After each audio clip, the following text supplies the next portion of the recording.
Hi everyone, welcome to the final 2 weeks of class. Hopefully it's been a great learning experience, a journey for you in getting into biblical exegesis for ministry and the importance of good exegesis, understanding these ancient texts for what we're doing in ministry today. And I hope that drawing on Matthew's Gospel as our template has been illuminating in looking at various important themes, Christology, ethics, how Jesus relates to those around him. And then this next unit, this next couple weeks, we're focusing on discipleship in the church. Specifically, what does Jesus or what does Matthew's Gospel say about discipleship? How does Matthew's Gospel define what discipleship's all about and what the church is all about? Now, this will all be related to things we've already talked about: ethics, Christology, how Jesus relates to the Pharisees and other people. Somehow, the disciples and the church are distinct from the Pharisees and others in the gospel. And so what is the nature of that? How does Jesus in Matthew's Gospel define who disciples are and what the church is all about? In Matthew's Gospel, that primarily takes place in Matthew 16 through 20. This is a section in the Gospel where Jesus responds to questions and concerns, misunderstandings that the disciples have, for the purpose of clarifying for the disciples who they are and how they are distinct and different in the world. So this week and next week we will focus on those chapters, Matthew 16 through 20.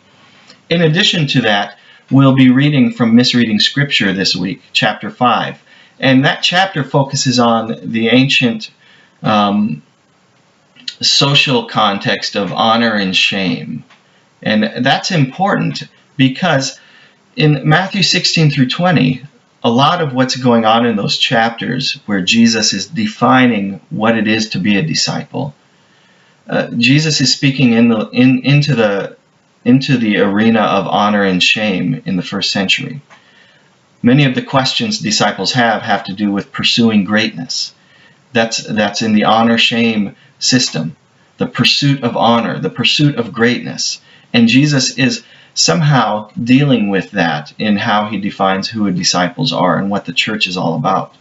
And it seems to lean in the direction of disciples and the church being primarily identified with people who do not pursue honor, who do not pursue greatness.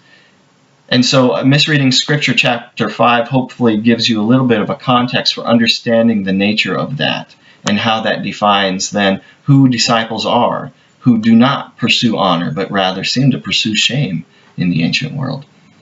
So Matthew 16 will be a section you'll want to take a look at, and that's in the weekly assignments, Matthew 16, 23 to 28. Read that, take a look at that passage. Let that help you understand what it is that Jesus is calling the church to be. In that section, Jesus says, "Upon this rock I will build my church." Well, what is that rock? What is Jesus building exactly? And Matthew 18, 1 through 5, your translation piece for this week, begins with the question of the disciples wondering about greatness, and Jesus responding by directing their attention to children. Somehow Jesus is encouraging them to see themselves as children, not people who pursue greatness.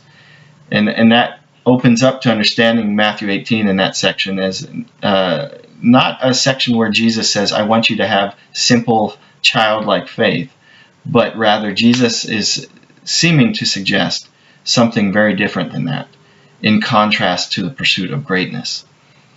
So this week and next week, we'll be looking at the nature of discipleship, and it will be connected with the ethical demand of the kingdom. It will be intimately related to how Jesus identifies himself in Matthew's Gospel, or rather how Matthew portrays Jesus in Matthew's Gospel.